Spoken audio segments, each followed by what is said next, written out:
आज सकाळी ना नेहमीपेक्षा अजून 1 तास लवकर उठले. म्हटलं बाहेर पण जायचं आहे. माझी मैत्रीण येणार होती, तर तिच्यासोबतही जायचं होतं. शिवाय आम्हालाही बाजार करून आणायचा होता. आमच्या इकडे ना बाजार आधी भरायचा मंगळवारी, पण आता काही कारणास्तव बंद होऊन गेला. मग आम्हाला असं मार्केटमध्येच जावं लागतं लांब. म्हटलं तीही सोबत आहे, तर थोडाफार भाजीपाला वगैरे घेऊन येते म्हटलं आठवड्याचा. आणि उन्हाळ्याच्या इकडे जास्त भाज्याही महाग आहेत आणि मार्केटमध्ये कसं असतं थोडंफार भाव बरा असतो भाजींचा आणि पाहिजे ती भाजी आपल्याला भेटते. शिवाय किराणा वगैरेही आणायचं होतं. म्हटलं तीही सोबत आहे, सगळं घेणं देणंही होईल आणि तिचंही घेणं होईल. म्हटलं सोबत असली तर मग बरं पडतं. म्हणून लवकर उठून स्वयंपाक आटपून घेतलं. कपडे वगैरे लादी पोछा सगळं झालं होतं. फक्त दळण वगैरे करायचं बाकी राहिलं होतं. म्हणून जेवढं जमेल तेवढं पटापट आवरून घेतलं. तर रात्रीचा थोडासा भात शिल्लक होता, मग तोच मी फोडणीचा भात करून घेतला. आणि महिमासुद्धा सकाळपासून म्हणत होती, "आत्याबाई अंड्याची भाजी बनवा."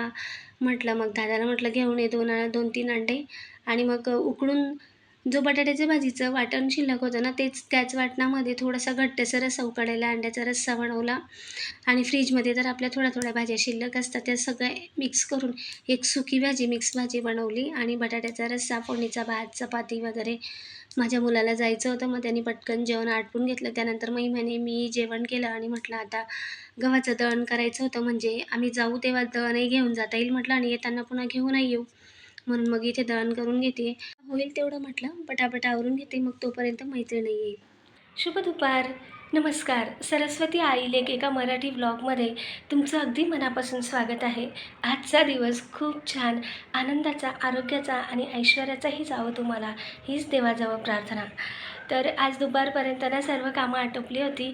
तर मला दळण वगैरेही करायचं होतं. मग दुपारच झाली. मग माझी मैत्रीण आली तेवढ्यात ती म्हणते की आपल्याला ना सोनं घ्यायला जायचं आहे, माझ्यासोबत चल.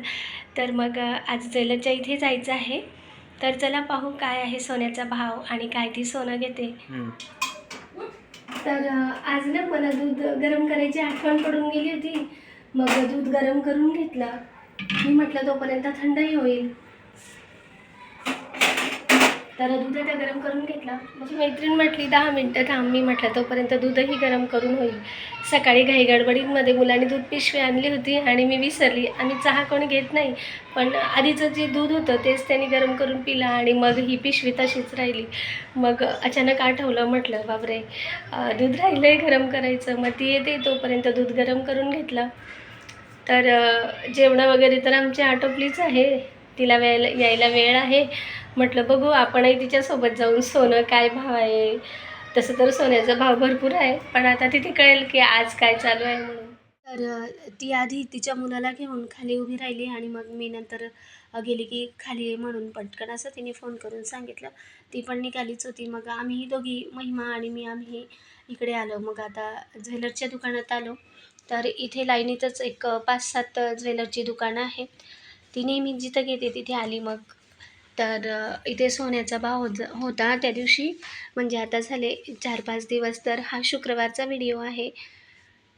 तर 14,790 असा काहीतरी सोन्याचा भाव होता. तर तिला छोटूसे डूल घ्यायचे होते डेली यूजसाठी, 1 ग्रॅमचे, आणि अजून काहीतरी घ्यायचं होतं. तर आधी मग हे कानातलेच बघितले असे छोटेसे. तर हे असे दाखवत होते ते. तर हे पहा छान होते हे, पण ती बघत होती. मलाही विचारत होती की कुठले घेऊ, काय घेऊ. मी म्हटलं आता बघ, म्हटलं तुला कुठले आवडतात. तर मग आम्ही दोघीही बघत होतो की भाव काय आहे, किती आहे. तर 1 ग्रॅमपेक्षा थोडेफार जास्त होत होते, नाहीतर मग कमी होत होते. तिचा बजेट 1 ग्रॅमचाच होता. तर कधी थोडंफार मिलीवरती येत होतं, नाहीतर मग 1 ग्रॅमपेक्षा अजूनच खाली जात होतं.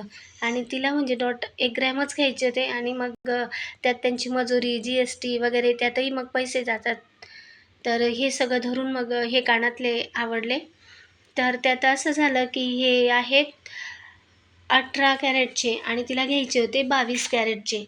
तर मग तिला वाटलं की हे 22 कॅरेटचंच सोनं आहे. मग नंतर त्यांनी तसं सांगितलं 22 कॅरेट, पण तिचं ते पाहण्यामध्ये काही लक्षच नाही. मग 18 कॅरेटचंच सोनं घेतलं गेलं. तसं पावतीवर वगैरे आहे, पण मग आता विचार करून काय फायदा असं तिला वाटलं. पण कधीही मग शांत डोकं ठेवून जर आपण काही वस्तू घ्यायला गेलो, तर थोडंसं विचार करून घ्यायचं की ते काय सांगतायत, आपण काय करतोय, असा गोंधळ होऊन जातो. आणि मलाही असं वाटलं की हिला 18 कॅरेटचंच घ्यायचं आहे.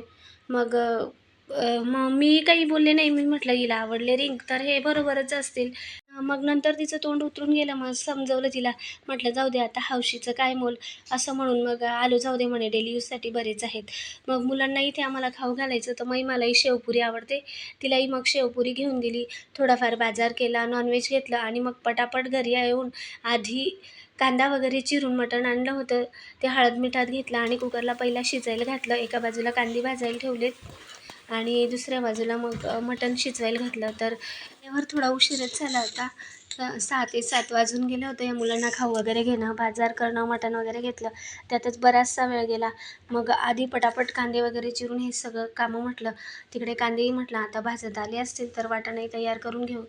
तर इकडे मी मटण शिजवायला घातलं आणि त्यावरच ताट ठेवून पाणी म्हटलं मग असं मटण शिजवलं तर चवही लागते.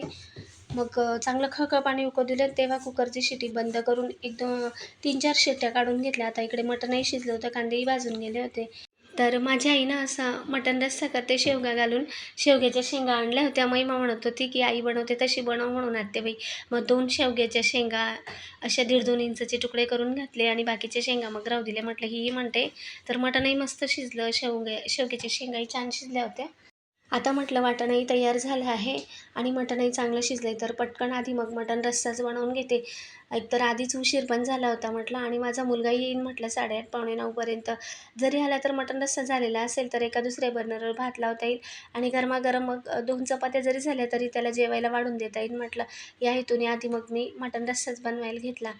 तर इथे कढईमध्ये तेल गरम झाल्यावर तमालपत्र घातलं, वाटण परतवून घेतला आणि मग नंतर मिरची पावडर, थोडासा कांदा लसूण मसाला, थोडासा मटण मसाला घातला आणि पुन्हा अजून चांगलं हे मस्त तेल सुटेपर्यंत अजून परतवून घेतलं. तर हे पहा आता रंग आणि प्रमाण चांगलं असं कमी होईपर्यंत छान परतवून घेतलं. जेवढं आपण वाटण परतवतो ना तितकंच रस्सा किंवा कुठलीही भाजी छान लागते. तर हे पहा कढईत तेल सुटलं तेव्हाच शिजलेलं मटण घातलं. सूपसहित सर्व मटण घालून घेतलं आणि एकदा म्हटलं आता मध्यम मोठ्या आचेवर चांगलं हे मिक्स करून घेऊयात. आणि त्यानंतर मग आता जेवढं मला मटण रस्सा हवा होता तेवढं पाणी घालून वाढवून घेतली. आता मोठ्या आचेवर म्हटलं रस्सा उकळतोय तोपर्यंत दुसऱ्या बर्नरवर मग भातही लावून देते. तर तांदूळही मी आधीच मग निवडून घेतले होते वाटण झाल्यावर. आता एक बर्नर रिकामा आहे तर मग भातही होईल. तर हे पहा मस्त असा हा मटण रस्सा झाला आहे. थोडासा घट्टसरच असा ठेवला. अजून शिजल्यावर आणि थंड झाल्यावर अजूनच दाटसर होतो हे पहा. तर आता दुसऱ्या बर्नरही कुकरही खाली झाला होता. ज्या कुकरमध्ये मटण शिजवलं होतं ना तेच कुकर थोडंसं धुवून घेतलं आणि त्यातच भात लावून दिला. म्हणजे मटण रस्सा आणि भात मग झाल्यावर मग काय कणिकही भिजलीच आहे. तर मग पटकन चपात्याही होतील तेवढ्यात तो येईल. शिवाय त्यातल्या त्यात गरम तर एवढं होत होतं ना बापरे, अजिबात खिडकीतून सुद्धा हवा येत नव्हती, एवढं गरम होत होतं. तर इकडे भातात मीठ घातलं. आता कुकरचं झाकण बंद करते. इकडे मटण रस्साही चांगला उकळला होता. म्हटलं वरून थोडी चिरलेली कोथिंबीर घालते. मंद आचेवरच मी एक अजून उकळून घेतलं मस्त रस्सा आणि चांगली आता यावर कोथिंबीर घालते. मस्त असं घाई गडबडीतच मी बनवलं पण छान झाला होता मटण रस्सा, सुगंधही छान येत होता. आता म्हटलं या बाजूलाही चपात्या बनवून घेते. तर हे पहा मटण रस्सा उकळेपर्यंत मी भात लावून घेतला आणि कणिकही भिजवून घेतली. म्हटलं आता काही पीठ मुरू द्यायचं नाही कारण वेळही नाही म्हटला म्हणून अशीच कणिक तिंबून घेतली आणि तेव्हाच मग पोळ्या करायला घेतल्या. तर आता भात आणि मटण रस्सा आपला रेडी आहे आणि कणिकही झाली आहे तिंबून. जास्त काही वेळ मी मुरू दिलं नाही कारण वेळही नव्हता, गॅसही रिकामा झाला. म्हटलं पटापट आता चपाती करून घेऊयात. तर इथे मी अशा या घडीच्याच चपात्या बनवते. कधी एखाद वेळेस मटणाची भाजी असली तर बनवते एखाद वेळेस फुलका वगैरे किंवा डबल पुडाची. पण घडीची चपाती म्हणजे आवडते. कमी तेलाची जरी बनवली तरी घडीची चपाती छान लागते खायला. तर इथे आता चपात्याही बनवून घेते. एवढं गरम होत होतं त्यात हवाही नाही काही नाही तर पटापट बनवून घेतलं मी स्वयंपाक पटकन. मलाही भूक लागली होती, तिने थोडीशी शेवपुरी खाल्ली होती आणि बराच वेळ आम्ही फिरलो त्यामुळे दगदगही होत होती. थोडंसं ऊनही होतं, उन्हातही फिरलो. भाजीपाला घेतला, काही ते सोनं घेतलं. मग बराच वेळ आमचा गेला होता. नंतर घरी आल्यावरही मग मी पुन्हा गिरणीत गेले, दळण आणलं आणि मग पटकन अजून स्वयंपाकाला लागले. तर इतकी दगदग झाली, एवढं गरम होत होतं ना. तर मग 2-3 पोळ्या म्हटलं आधी करते तोपर्यंत तो येईल. पण 2-3 पोळ्या करण्याऐवजी सर्वच पोळ्या बनवून घेतल्या, स्वयंपाकाचं आटपून घेतला आणि किचन साफ करून घेतला. आता सर्व तर रेडी करून घेतलं होतं. म्हटलं जेवण वाढण्याआधी थोडंसं पंख्याखाली येऊन उभं राहावं, कारण एवढं गरम होत होतं. मग थोडंसं हवेत आली आणि मग म्हटलं आता वाढायला घेते. तर आज ना अगदी काही गडबड झाली होती, तरीही हा मटण रस्सा खूप टेस्टी आणि छान झाला होता. शेवगा घातल्यामुळे अजूनच चविष्ट लागत होता. तर असा हा आजचा आमचा व्लॉग होता. कसा वाटला तुम्हाला नक्की सांगा हां.